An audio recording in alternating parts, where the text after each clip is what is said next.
hadir di tengah kita ya kuwi bintang dari Kediri Niken Salindri nggih.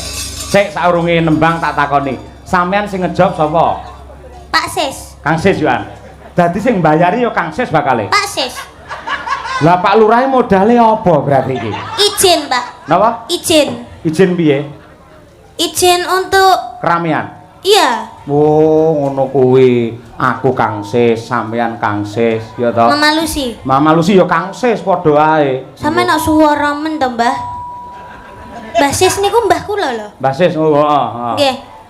Mbah Sis Wantara. Berarti sing nimbali jenengan Mbah Sis. Mbah Sis. Kula nggih Mbah Sis. Heeh. Mama Lucy nggih Mbah Sis. Heeh, terus Berarti Pak Lurah lek ra nyangoni ya kebacut, Pak. mbok menawa diwakili karo Pak Wakil Bupati iki mau nyangoni. Ya beda, Pak. Oh, beda. Iya, beda. Pak Lurah ndi to mau?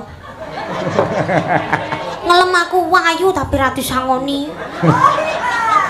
Lho, ngene Jer Basuki mawa beya, sampeyan lek nembang apik, njogete becik, wis ta aja kuwatir. Oh. Mengko mesti diwakili karo Iya, Pak. Yu Nyamini, kuwi bojone Kang Sis Yohan, sing bakale paring tali asih marang panjenengan. Oke, karo Mama Lucy. lek niku Nggih. pasti.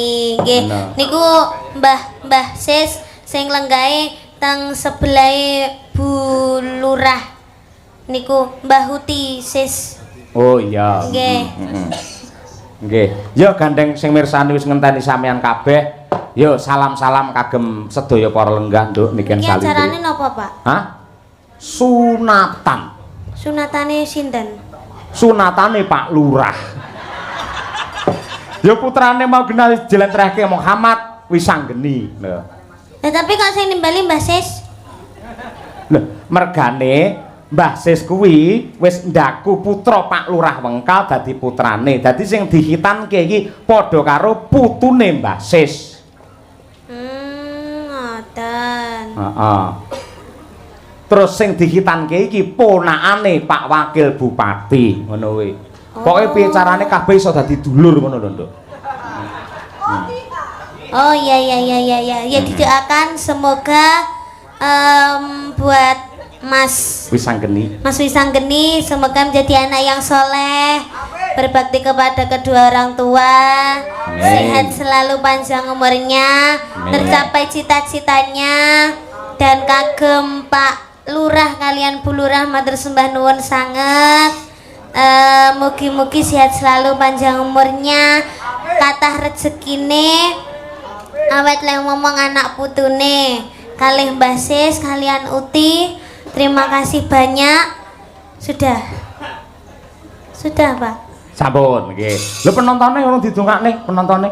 Ya, terima kasih buat para penonton yang sudah hadir di sini maupun yang lihat di live streaming karena sudah menonton Niken beserta Pak Cahyo Kuntadi sarombonge. Mugi-mugi tansah pinaringan sehat selalu panjang umur rezeki ingkang kusik. Pak Cahyo Kuntadi sak rombongan, kok sak rombonge ya bakul soto napa piye? sama aja. Oh beda. Sak rombonge tegese nggawa rombong rene, lek sak rombongan tegese kancane akeh. Ngono lho, Nduk. Ya, sak rombongan mugi-mugi jenengan sedaya tansah pinaringan rezeki ingkang kathah barokah Allahumma. Amin.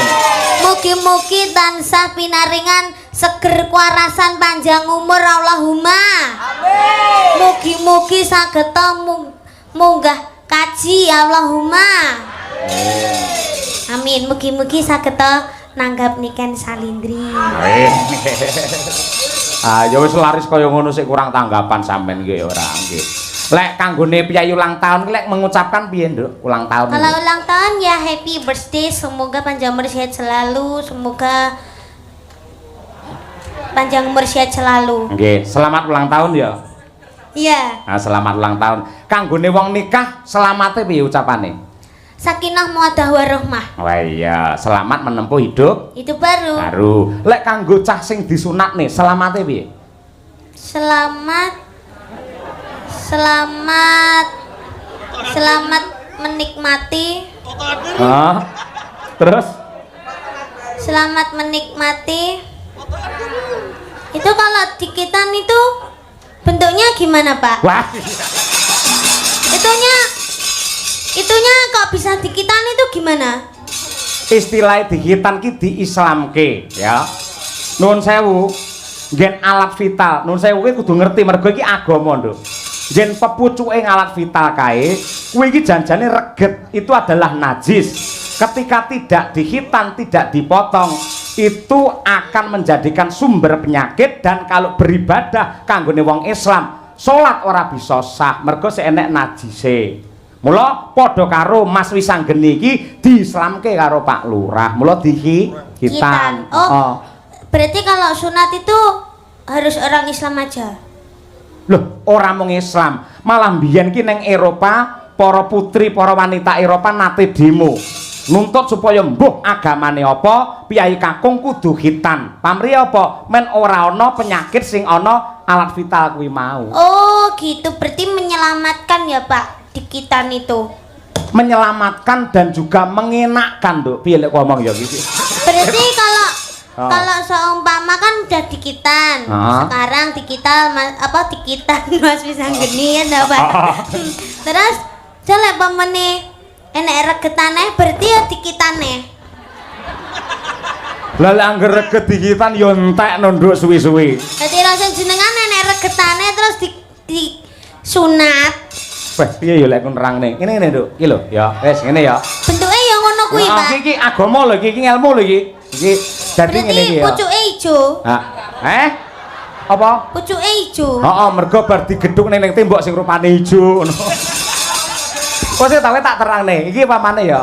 Lah iki sing dikitan iki dipotong des iki akhire kan ilang. Lah iki ngene. Lah ngene iki kaya anu lho, kaya helm lho Nduk malian. Lah iki wis ilang. Iki sing reget iki. Upamane iki pamane go reget kena banyu, kena apa wedi apa kena apa, iki dikumbah wis resik.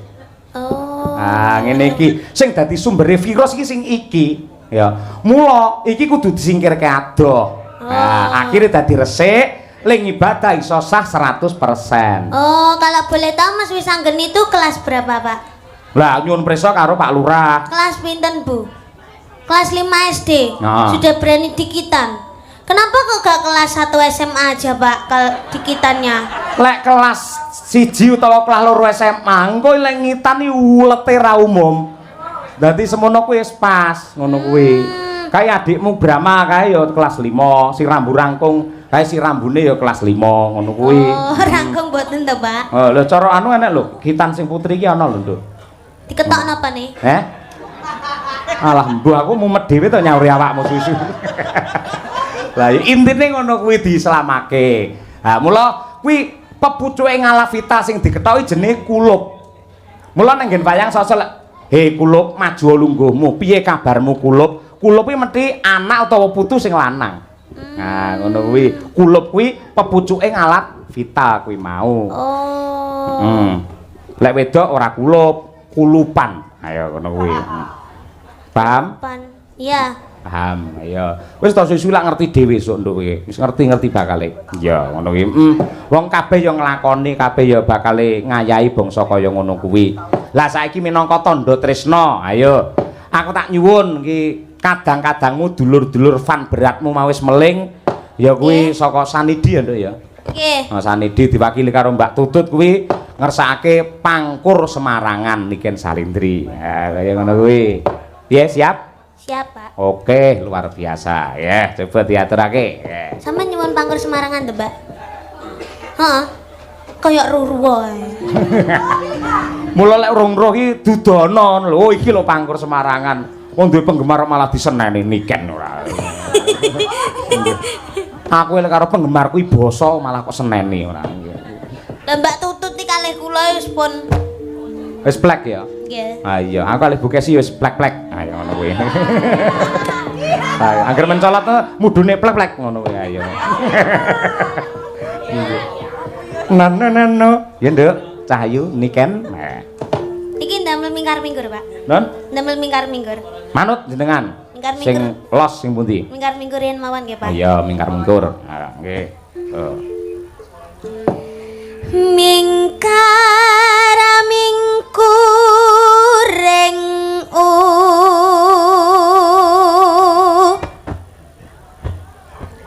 kara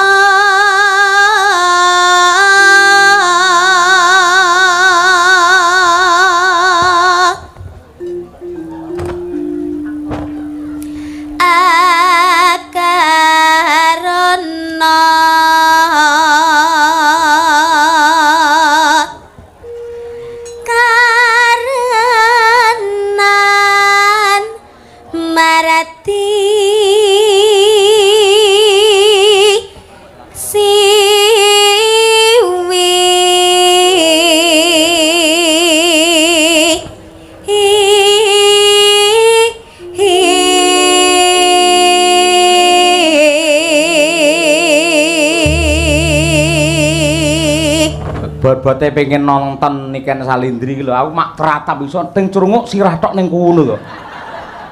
Masyaallah mak kowe iki anci-anci apa nduk ning kono? Kursi. Hati-hati lho ya. Hati-hati, ayo. Sing sebelahe cah cilik lanang wis sunat urung? Urung. Oh iya, heeh. Wis hati-hati ya, nganti kecepet disunati ning kono kowe engko. Ayo. Iki ibuke ya ning kono masalah ki sing wedok. Iya.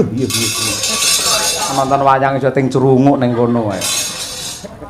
Yo, iki nggen gawat ki, Nduk. Tarik napas, konsentrasi penuh. Nada tinggi. Niken Salindri. Yo.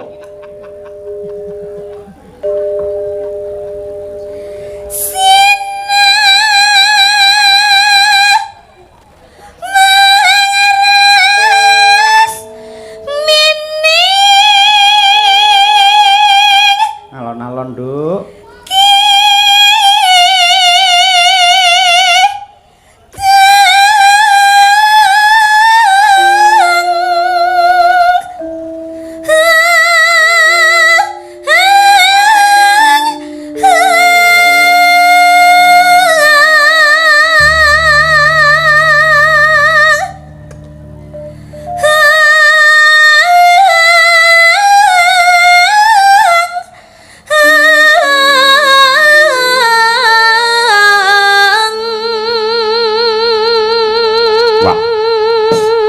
Nada semono kuat wis kaya mboke wisan. Yo tepuk tangan untuk Niken Salindri. Wah.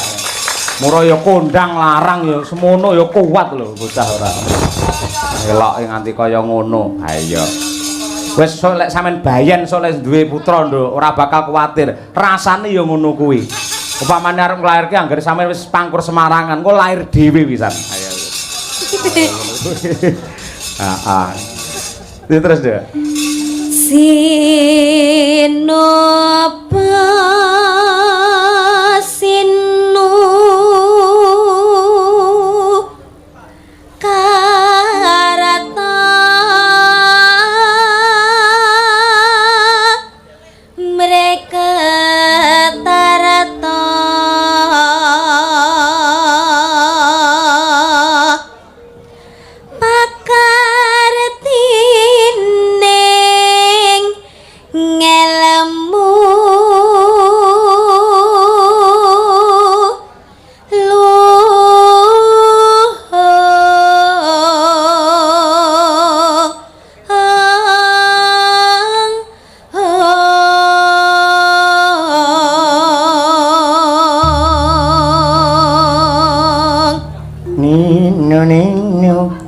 kang tumrap ning tanah Jawa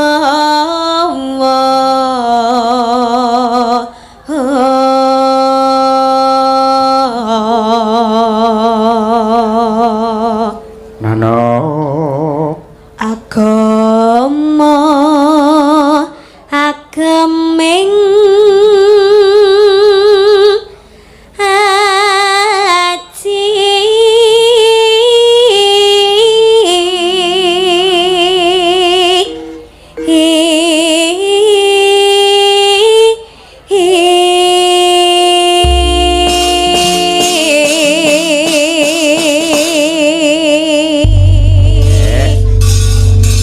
biasa ya.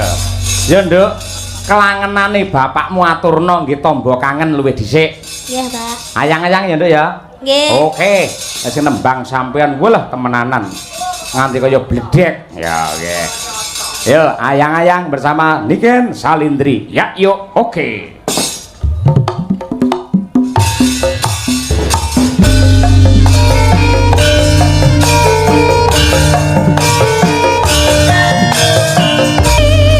Luar biasa, tepuk tangan untuk Niken Salindri para penonton. Wah, ya.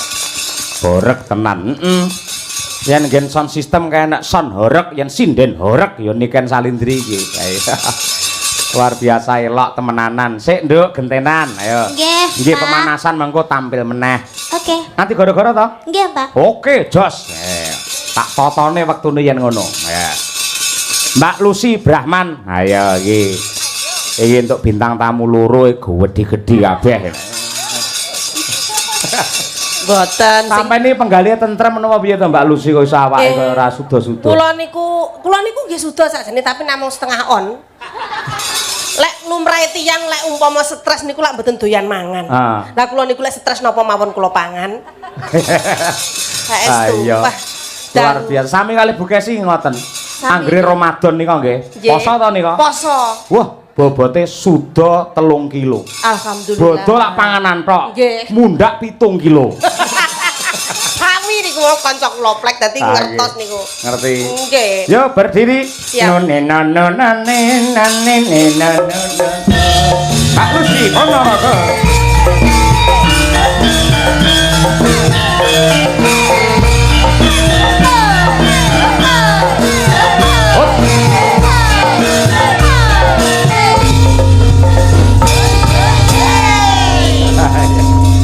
Lha iki mau supote khusus nggih jenengan manuk dadali mergo aku ngerti sampe nambah wis setengah umur kaya ngono senengane karo manuk. Lah jenengan nggih ngerti to? Ngerti wae. Tiyang niku mbok apa umur 85 niku lek ngertos manuk nggih tasik seneng. Maksudnya nggih katuranggane jenengane wis ketok. Aku niteni angger wong wedok irunge tok kringeten ae. Ngono kaya jenengan niku. maksudnya tegese open-open manuk, pitik niku kula remen. Nah, nggih. Nggih, makane kula kan jeneng kula kok pun Lucy Brahman niku lak kewan to. Lah nggih sing jenenge Brahman iki lho sapa? Lah nggih niki jaman riyen niku tasik nyar-nyaran nyinden. Nggih. Lah Mbak Kesinu Jinden kula penyanyi to. Terus kula nyar-nyare kula niku pengen pengen dadi sinden penak ya ngoten. Terus Pertama kali saya tuh orang wong Jawa kok belajar lagu Mancanegara. Wah, iya. Kok isin aku ngono karo londo-londo bodho nyinden yo Mas yo Mas. Terus mirengke Mbak Kesi iku bawa ngoten niku semale pengen. Makane kok pertama kali ikut di dalang Ponorogo nggih bareng Mbak Kesi niki namine Mbah Yotno Gondo Durjono. Nah nih Gondo Carita nika. Gondo Carita. Nah, mergo kula guwedi dhewe dawa ngadeke sanding buta dijenengne Lucy Brahman. Mergo ben gedhi dawa. Terus didol daginge ben payu larang. Kula sing ora cocok jane yen jenengan jenenge Lucy Brahman. Kula sing mboten trima. Nggih, ya napa? Kudune ora Lucy Brahman. Lah sinten? Limusin. Lah nggih sami niku. Lah iya. Terus niku dinobakne meleh kalih Bapak Anom Surata Nduk Brahman kuwi udu kewan tegese tak artene Brahmana. Wah iya. Entuk munggah derajat kasta tertinggi. Wah iya. Pangestune nggih ngoten tok-tok maneh. Nggih, aduh. Mula nggih derajat jenengan luar biasa dadi sinden kondang laris, isik pegawai negeri mula ya diangkat derajate jenengan. Amin pangestune jenengan sami mawon panjenengan nggih ngoten nggih. Nggih. Ayo matur karo Pak Lurah Wengkal. Masyaallah nggih. Wilujeng dalu assalamualaikum warahmatullahi wabarakatuh. Waalaikumsalam. Turu mlumah. Arep nyapa ya itu mlumah. Saya tak pari anak nggih Pak Lurah kok. Pripun? Tuku mlumah. Turu mlumah. Kecemplung ngerti, sumur. Dek. Mugi Pak Lurah, Bu Lurah panjang umur. Nggih. Mangan sosis. Mangan sosis. Kok 5.000-an? Mangan sosis kok madhep rene. Pak Haji Ses mudi kathah rezekine. Terus numpak tronton. Numpak tronton lakune mundur. Terus? Ya nabrak. Kuwi lho teruse piye jawabane kuwi? Nggih. Kabeh penonton panjang Kabeh umur. penonton mugi panjang umur. Numpak tronton ning peteng-peteng, mugi penonton ndang padha meteng. Dongane lek anake sik siji ra apa-apa lek nganti 4 5 mesake lho kaya brayut dan. Anu mboten apa-apa. Nggih. Nggih, niku sing dinteni Bu Lurah estu. Pak Lurah makane teng mriki kring kete sak grontol-grontol. Antem Bu Lurah gedhi dhuwur kaya limosin rek. Oh iya. Bu Lurah nggih kembaran Wika, kula ya? gedhi dawa BK. Pak Lurah plek karo aku iki. Jano. Tapi nggih pama dijejer kula kalah ayu arek Bu Lurah. Alah ayu ada Bu Lurah, Bu Haji nggih, luar biasa. Berkat Mas Cahyo, berkat Pak Lurah saya pinanggih kali anak wedok niki 1 tahun sudah lama ndak ketemu. Jenengan niku? Nggih. Riyen kan sik cilik indul-undul, pipine mindul-mindul lek mangan pentol kula colongi. Saiki ku terus tambah moncar, tambah cantik. Weh, nek Mbak Niken ya Mas. Nah, wis ayu banget. Terus mari ngono gawe kawat. Kawate ireng. Lah mbok wong ayu gawe kawat ireng kita ayu ya. Jajal lek Lucy Brahman sing gawe kawat ireng. Sampean kawat memean lho, Mbak. Lah lek aku sing gawe prek guyu kan dikira mak lampir. Nah, iya. Nggih, niki matur sembah nuwun pokoke intine kabeh kanca-kanca sing mirsani wonten channel YouTube tak sebut kabeh nek 50 channel YouTube kabeh wis muga-muga sehat kabeh. Amin. Alamin. Niki lagu napa kula? Nggih. Kula nyuwun mangke dijaranke Gubuk Asmara. Alah Gusti Allah nggih, Gubuk Asmara terus ibu-ibu ten rencang pawon wau pesen lagune kok bojo loro. Iya nggih. Niki hajate sunatan nggih. Sunatan. Putra Mas sinten asmane wau? Wisanggeni. Asmane apik ya Mas. Wisanggeni kados ayang. Mila lakone niki nggih Banjaran Wisanggeni wiwit lahir ngantos dadi ratu. Lah niku nggih. Oleh bagus, semoga menjadi putra yang soleh, berbakti dumateng tiang sepuh kekalih. Amin. Menjadi putra yang sukses bisa membanggakan kedua orang tua. Amin. Sampun iki? Nggih, dibawani rumiyin Mbak Lucy. Nggih. Pocongipun. Ayo nggih. Nggih, Mbak. Nggih. Mingkar nyingku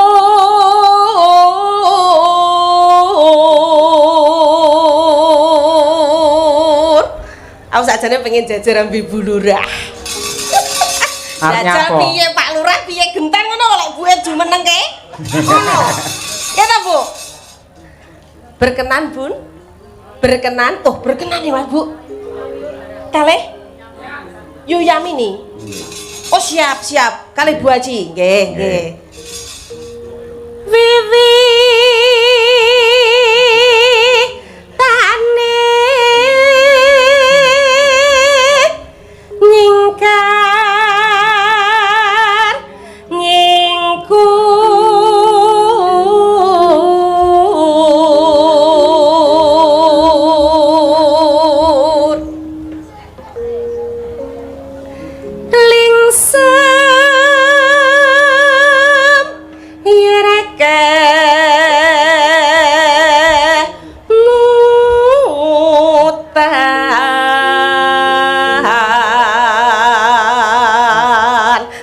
dumateng Mbah Kakung sepuh-sepuh ning mburi bokonge Mbak Niken.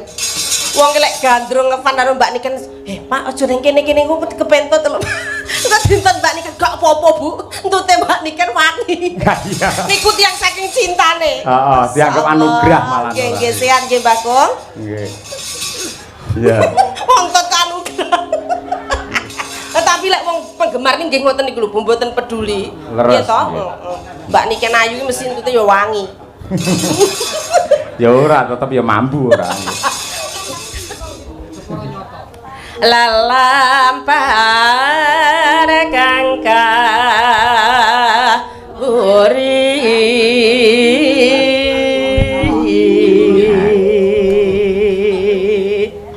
nano tarasna tulus nadyanengku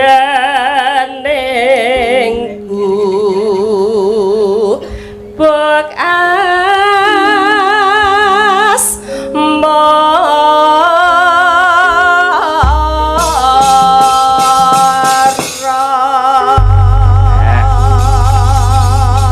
Oke, terima kasih. Monggo Gubuk Asmara diaturaken. Mbak Lucy Brahman Ponorogo. Yo, monggo Mbak. Yen liwat aku kelingan gubuk kae lemas piye tak goleren mase. Ya, iki lho ciri khas itu. Ya. Mbak tulisan warna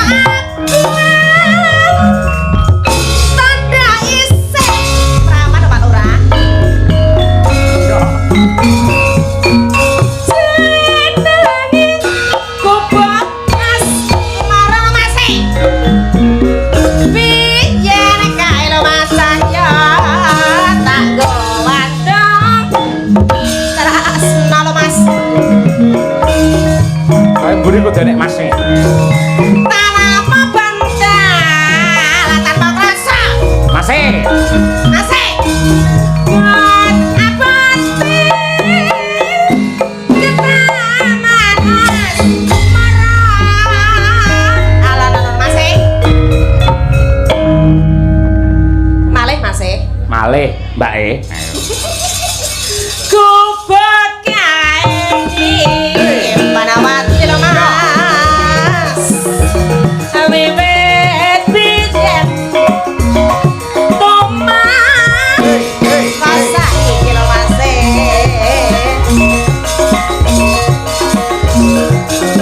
Kubek kae kabeh. Cerita lo Mas.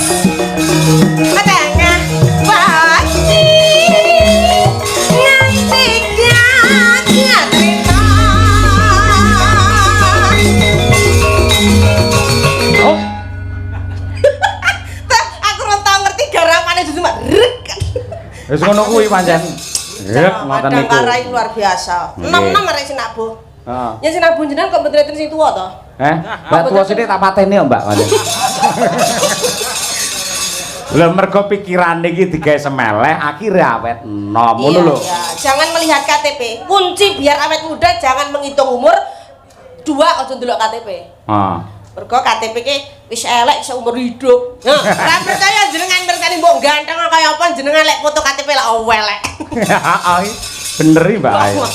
Iso njuwo bros ngono ayo. Malih Mas E. Iya, Mbak E. Monggo Mas E. Iya, Mbok E. Cet.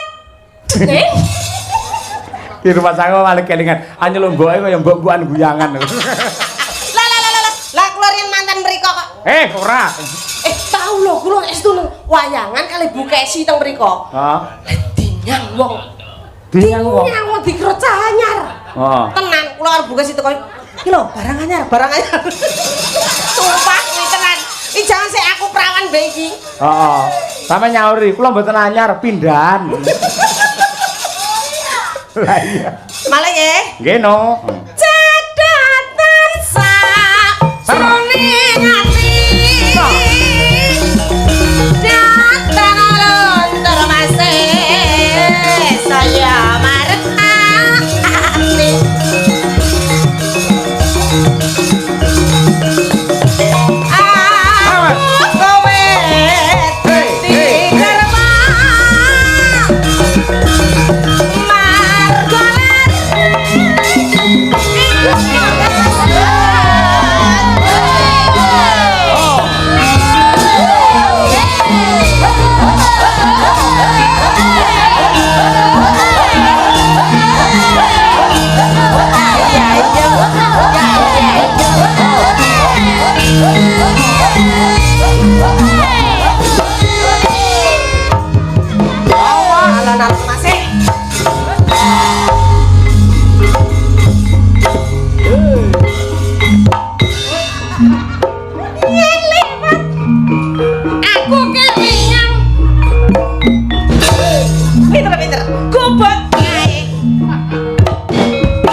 Jogetnya kayak Jainul. Tapi pinter loh, kula ngetes sing ngendang lho hebat. Tekan ndi mau? Terus mau. Ya iya Mas. Ya. Tanpa bantal, tanpa kuasa.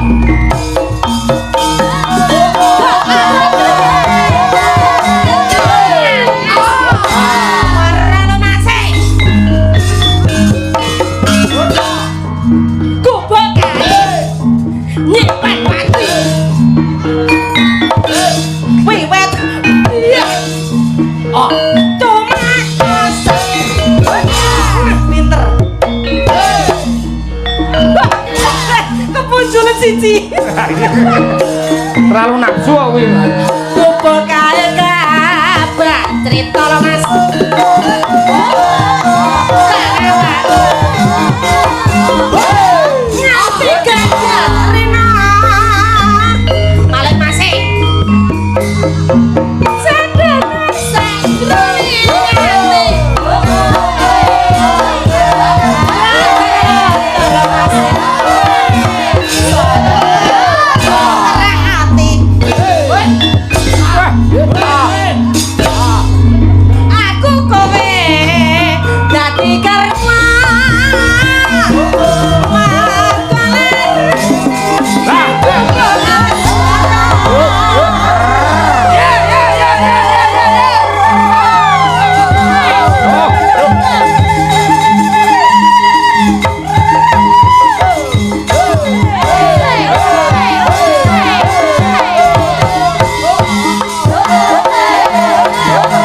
luar biasa. Wah, pola iso kaya ngono.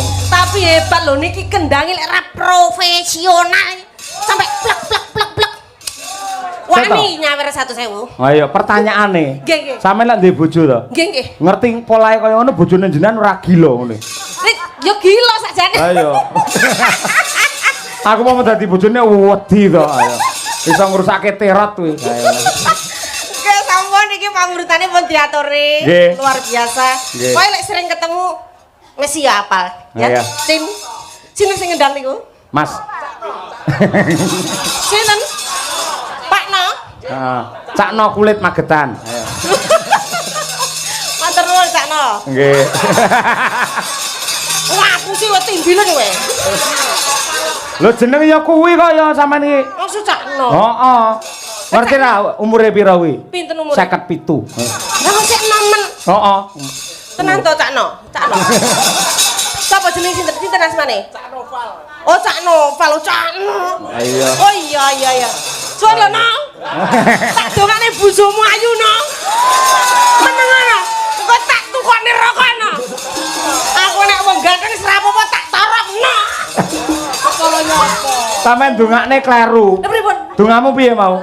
Muga-muga piye? Muga-muga tak dongakne oleh bojo ayu, No. Sampeyan salah. Bar ae cah kuwi pegatan. Kuwi iki semono duda lho kuwi. Oh, alah, No, ora sida, No. Nono ki mbako apa to Nono? Nah, mbakomu apa to, No? Tak tukone, Nak. Wis, No, kowe SMS aku. Mbak Lucy aku pengen bojo prawan apa rondo apa setengah rondo, setengah tua. Ya. Gak iso ngayahi to? Kok kira lanang, No? Kepara nyato. Wah, luar biasa ini memang sarjana seni pilihan. Ya, matur nuwun Mas No. Nah. Suwun Mas No. Iya. Iya, nggih. Elak temenanan iki. Terus kompak arang-arang petuk parantene. Hi iso. Aku ndelok Mbak Lucy nembang iso. Hi gila aku. Lah kula jane jenengan niku jane kula niku wau jane pun mboten pengen joget to. Tapi ngoten niku nggih kesetrum. Dadi koyo disetrum dhewe ngoten niku berarti luar biasa. Sino ki duwe anu, apa iki jenenge magnet.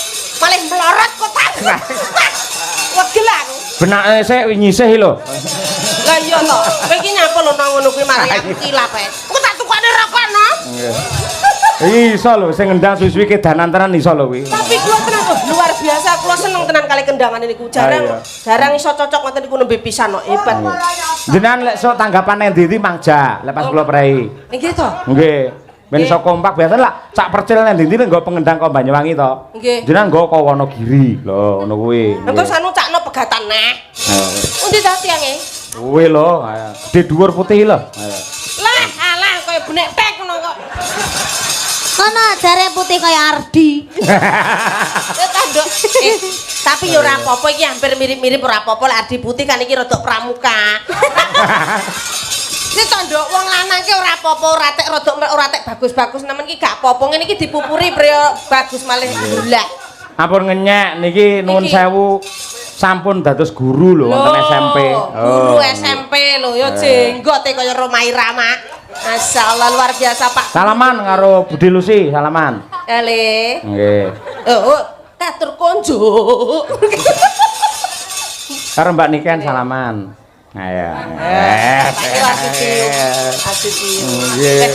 Masyaallah. Iki kok bakal viral jenenge Suken. Sulomo Niken. Ayo Suken. Suni, Pak. Suni apa? Sinten? Sulomo. Sulomo Niken to, Pak. Iya. Suni. Dadi engko kaose ya lek gawe kaos fan club meneh, rupane kaose ireng. Sing ketok jane sing dijejer cah loro, sing ketok ora awakmu tok. Iki Dok, iki kan kamu masih muda toh, mudai Suni. Nah, siapa iki jenenge mau? Suloyo. Suklon. Dewe ku tak kopro. Sulomo karo Niken. Besok lek tuwek dadi sapa? Sukeura, Udu. Apa ini? Kok iso Jaini? Lah iya kan tuwek wis tuwek to. Iya, anek Niken dadi apa? Jenny. Jenny. Apa kuwi, Jen? Iya, Jaini Niken. Nah, sepuh ta mak Jaini. Pak Guru, selamat malam. Bagaimana perasaan panjenengan lek dicedhaki Mbak Niken umpama kowe dadi bojone Niken ngono piye rasamu? Kula ngadeg niku pun dredeg kok. Allah ya. Bes kapula gegeden niku lho. Tapi ra apa-apa Le, kalau di atas panggung tak mengi. Di atas. Ki wayahe digawe wong loro iki gedeng. Tak mengi. Tak kandhani Mbak. Upama ya sok iki upama lho. Sulama terabi karo Niken gitu. Sing tak bayangne anake, mendhi kulite kaya zebra cross ngono. Cetak kayak zebra plonteng. Tapi gak apa-apa lho, Le. Iki ning dhuwur panggung iki kemerdekaanmu. Kabeh piyai-piyai ning kono ki pengen jajar Mbak Niken. Ngene iki kesempatanmu ra apa-apa, duet los. Ya, wani ra ngrangkul Niken, dirangkul. Wani ra? Mboten. Rasa. Mosok ora wani. Ora gaduk. Mboten. Kesempatan ra apa-apa dhuwur panggung yo. Aku ki lek nyawang wong lanang lek ora tekan suarane sik. Iya, coba dites coba Niken. Oh, coba. Ajale. Iya. Mas Deden. Ral. Ketoke cah cilik suarane wo mantap. Iya. Sekso Pak. Sekso Pak. Kersane. Yo Mas Udin, nggih ancer Mas Udin. Ayo, nggih ancer. Ayo.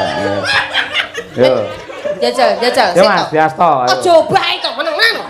Oh, bae. Ya, dibojo gagah wong lanang gagah, cedak Niken Salindri gagah. Nah, ngadep rono. Terus dirayu. Kamu kayak ondel-ondel. Kedet tapi ra apa-apa Le. Lanang tenan. Saltinge jan kaya wong wedok ya. Nah, nggih. Ayo. Mas Yo Deden ya. ngambi. Loh, ayo bawa pi. Sik kok kae sik. Ayo Mas Udin, mesake pengen tampil ya serumpat ae. Ayo. Kadung dicekel e, ayo. Ayo. Ayo Mas Udin, ayo. Mas Udin. Aja didagang Mas, ayo Mas. Ayo. Ayo. Niki nggih jumeneng.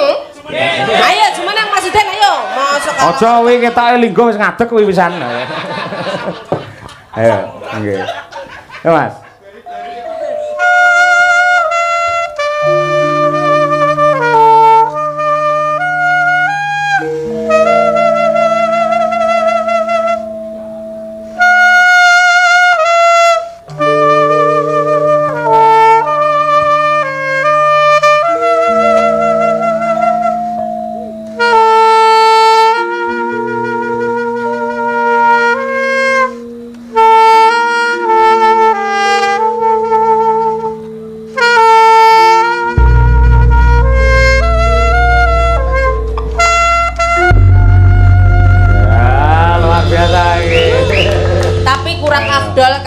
vokal cowok menggandrung Mbak Niken Sarindi. Rale, ayo rale. Ada prono, ojo usrek enak. Lintang sikilmu.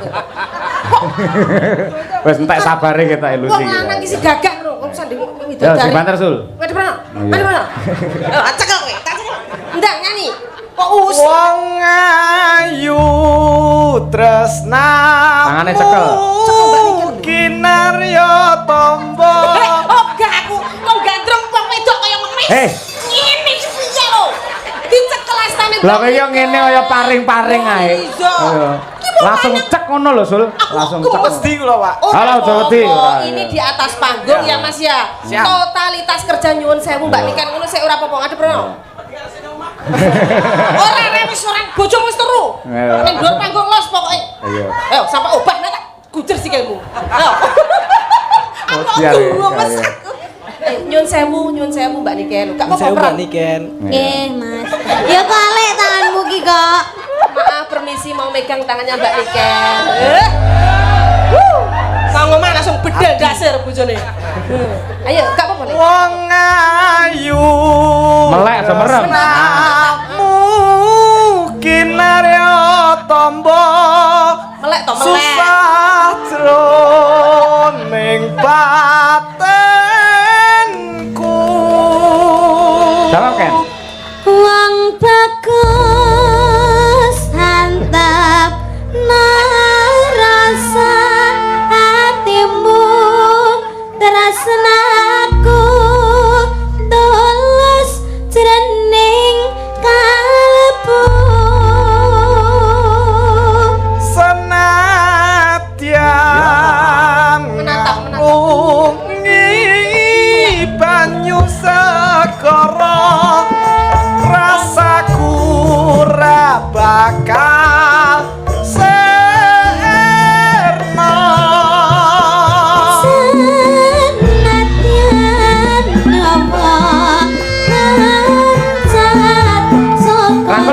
Dirangkul kan? Dirangkul kan?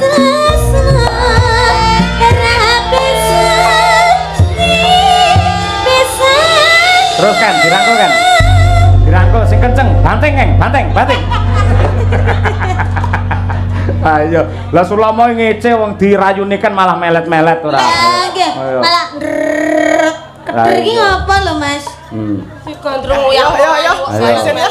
Ayo milih ndi? Iki apa sing ning omah? Ayo. Ayo milih Mepsa apa iki? Ayo. Ayo. Oke, luar biasa. Engko pokoke sing putri piyai loro. Nah. Iya. Pokoke arep kok remuk, arep kok jur, monggo. Ayo ikhlas aku wisan ya.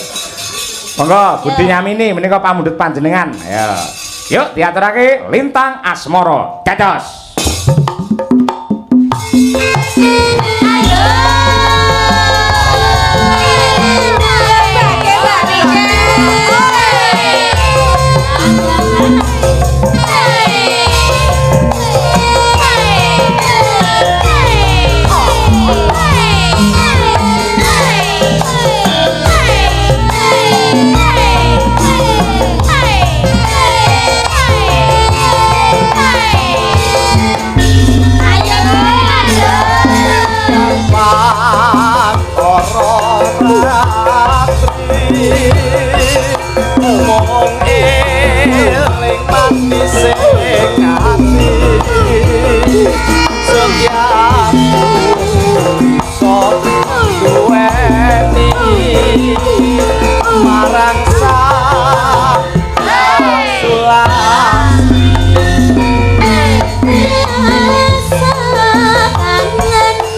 Haji. Kiai Dermawan nggih. Masya Allah, jan piyayi lek nyah-nyah kok Matur kaya ngene iki lho Mas. Kados napa Ibu Haji mboten ngersakaken request lagu Bu Lurah? Lah niki wau Basis, sing Oh dikersake. niki wau, Masya Allah. Ya Walaupun Allah, ngendika sik menawi tanduk. sampun napa niki wau tembange? Nggih, lintang Lintang asmara. asmara panjenengane badhe paring sih katresnan. Nggih, Nggih. nggih, nggih. Nggih. Kalian jenengan no. Oh nggih, foto-foto mriku mumpung pinanggih. Nggih. Mbak Sis, Hmm.